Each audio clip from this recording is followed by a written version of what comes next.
मेरे प्यारे बच्चों, मैं संध्या मिश्रा आपके अच्छे स्वास्थ्य की कामना करती हूँ।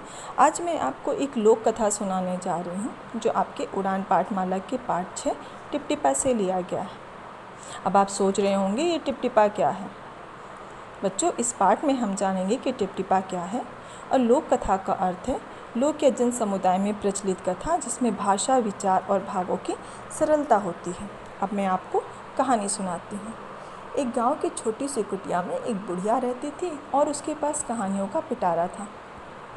उसका एक पोता था जो रोज़ सोने से पहले कहानी सुनता था और दादी उसे रोज़ तरह तरह की कहानियाँ सुनाती थी। बच्चों, कुटिया का अर्थ है झोपड़ी और कहानियों का पिटारा का अर्थ है ढेर सारी कहानियाँ।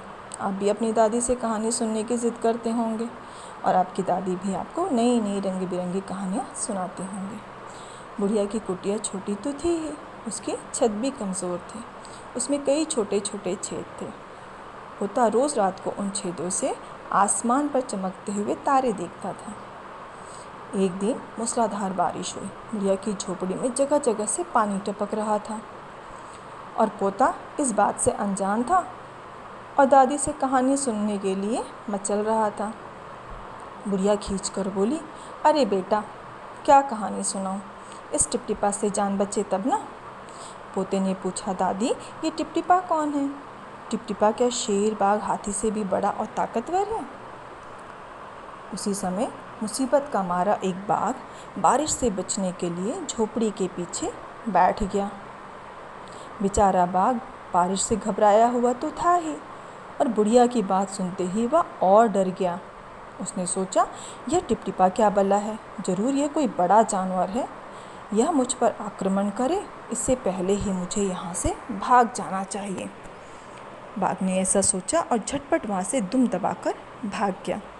बच्चों, ये टिपटिपा कौन था ये तो बाघ को भी नहीं मालूम था, फिर भी वह उससे डरकर वहाँ से भाग गया। उसी गांव में एक धोबी रहता था। सुबह उसका गधा कहीं भाग गया। धोबी उसे ढूंढता हुआ सारा दिन बारिश में भीगता रहा, लेकिन गधा उसे कहीं भी नहीं मिला।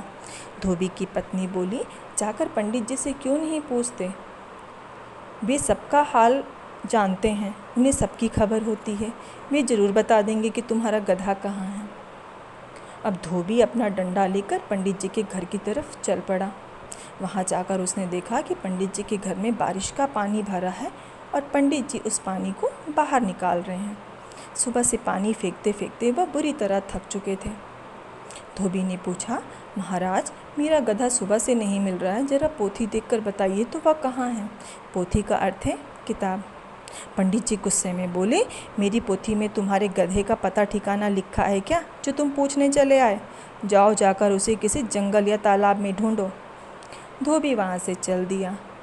चलते चलते एक तालाब के पास पहुँचा। तालाब के किनारे ऊंची ऊंची घास उग रही थी। उसी घास में बेचारा बाघ छिपा बैठा था। वह टिपटिपा के डर से काँप रहा था। उसके काँपने से पास में ही घास हिल रही थी। धोबी को लगा कि उसका गधा घास में छिपा बैठा है। उसने आप देखा न ताव बाघ पर मोटा डंडा बरसाने लगा।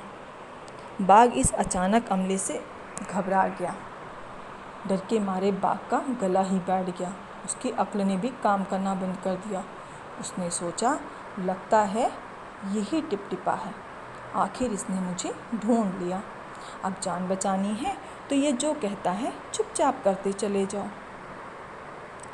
धोबी ने बिना देखे घास में छिपे बाघ का कान पकड़ा और उसे घसीटता हुआ चल पड़ा।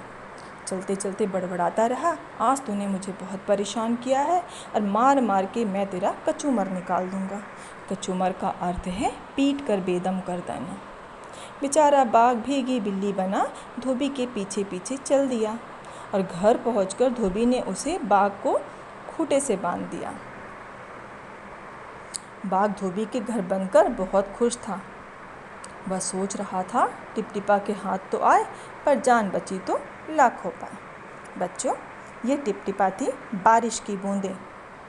और इस पाठ से हमें शिक्षा मिलती है कि डर बलवान और बुद्धिमान के बल और बुद्धि दोनों को समाप्त कर देता है। आशा है आपको यह कहानी अच्छी लगी होगी। धन्यवाद बच्चों।